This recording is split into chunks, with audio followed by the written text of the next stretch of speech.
claiming that. It does look like Wizzies with Vibes will be the team to take that up for themselves for the time being. And okay, so Fate Esports actually pulling out last there towards the end of the flight plan.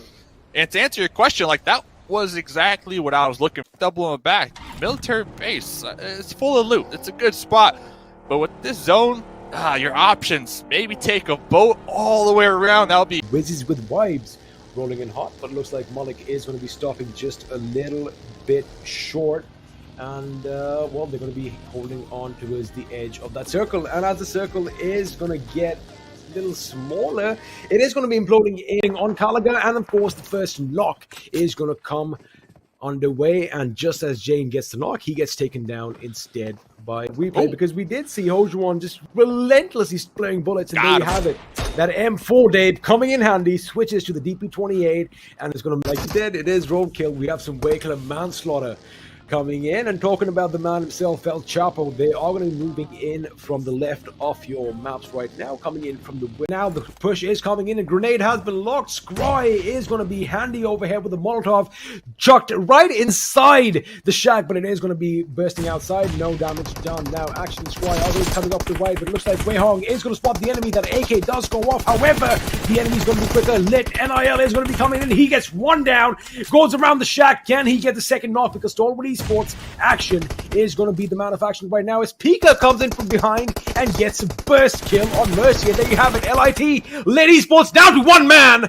Almost getting a double knock, but action is going to be fighting the enemy as Cryptix Chapo is going to be down on his knees. Now, he did lob a couple of grenades trying to get the enemy off guard, but his teammate from behind, Bonder, comes in from distance and is going to make sure that Cryptix are going to be at the receiving end of things as Lazy Boy goes down as well, which means Dave Marshall is the last man standing for Cryptix. This is not looking good for El Chapo and the boys.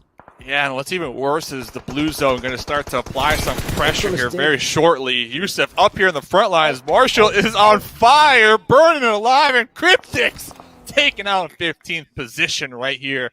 Man, talk about getting pinched from the blue zone towards your back and just running into them. I mean, they are pretty much head-to-head with one another as Shakshi is going to spot the enemy out. Yosef, the last man standing for Yella Esports, was spotted out as well, and with that, it does look like he is going to be going out. The pressure.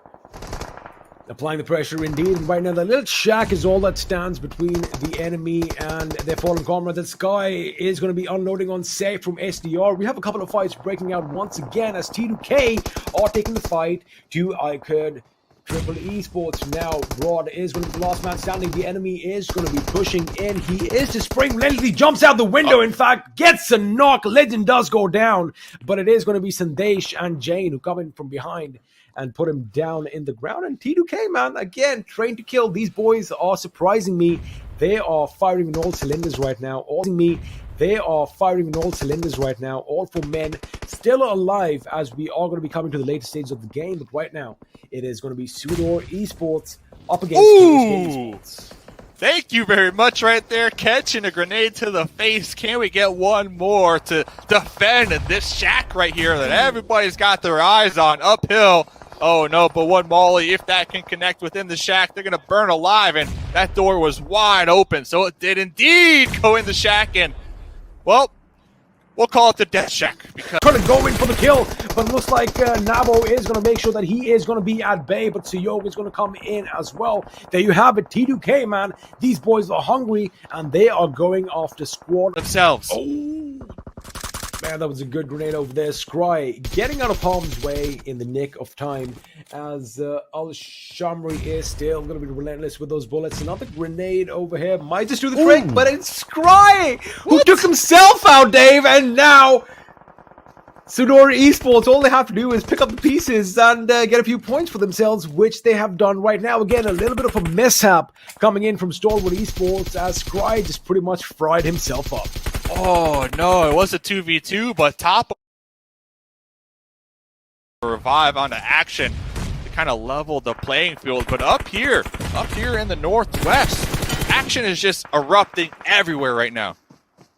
It is, and with action erupting, it does look like one of the stronger teams, T2K, are finally going to be exiting this game as well. 8th position finish for them with a good 8 kills in their first game. Not a bad outing at all, which means now we're down to the final 7 teams. 19 people alive as blah, blah, blah from RAW is going to be taken out. Boy is going to find Frag Boy, and looks like he's going to be found out instead by True Love, but he is going to get into cover in the nick of time as Malik is going to be taken down by Chari elsewhere. Now Frag Boy, he is going to be relaying some important information as to the positions of A1 Esports, but again, these positions are already known, and you know what it is, one good grenade could be devastating for either party, as Dead Eyes guys are getting decimated right now, as it does look like Fate are going to be joining in the party as well. You know what he was saying? He was saying, hey, team, they're right here on this boulder. They're right here. they're right here. Come and get them. Where's the send? Save my life. And it looks like they were able to use that knock and actually rotate around them. So Sudar right now trying to get some grenades right on top of their smoke pile. So the tables just might have turned as Wizzies with 5s. Oh, they were not able to make their way into the zone over there. We saw them taken out. Again, you know, you are going to be playing at the edge. You have some pros and you have some cons, and the biggest con is a lot of teams are going to gatekeep you, but of course they are going to be exiting the teams. Now, Dead Eyes guys are going to be one man standing. From distance, he was taken down, and True Love is now going to be opening up on A1 Esports. In fact, a cutoff. And avoid those sightlines, but looking at this, I feel like Fate, they have the advantage over everybody else. Well, it definitely is in their favor. Now, the only thing that does kind of concern me, well, it was Dead Eyes guys, but look like these guys are going to be dealt with, as it does look like True Esports are going to be punching in. But right now, Dead Eyes guys, True Love is going to be exposed from the side, and Ragnarok from Fate Esports is going to be putting that nail in his coffin, which means one man survives for Dead Eyes guys, and he is on a sliver of HP. Question is, can he patch himself up on time? Can he get his teammate up on time? Because right now, Fate are going to be averting their attention to another team, as Sudor Esports are getting picked one by one, and well, these guys are just being shredded. Yeah, Sudor Esports, I believe they had like a 2-1 split. They had one of their squad mates kind of watching the edge right there, but we saw right there, once when your teammates need that support, need that help, it's just going to be impossible to regroup with them in this terrain. So I am surprised. Deadeyes, how many times have they been knocked out, but they're able to get the pick up, the revive, the reset, the heal up, and they're over here, they're looking to get another kill. Rated. Is that going to connect? I think it's on the other side of the tree. But again, with Dead Eyes guys, oh, we had our speculations, but there you have it from afar. Fate are going to seal their own fate as they take Sudor Esports out of the game. We're down to the final 2 teams. It's going to be a 4-on-2 situation. Dead Eyes guys up against Team Fate. Now Fate are looking to take fate in their own hands as grenades are being lobbed in every which direction. And well, there you have it. True Love is out. Rated Sir is going to be the last man standing, but the question is, for how much longer? Because it looks like, Dave, Fate have definitely sealed the deal. Yeah, okay, they're actually going to try to go out for the fight here, but that's going to be it. We're up. One trade, but Fate at the end of the day using their numbers to get the winner chicken dinner. We can see 8 kills, 2 placement points for Stalwart Esports, and Crane to Kill sitting with 8 kills in just 1 placement.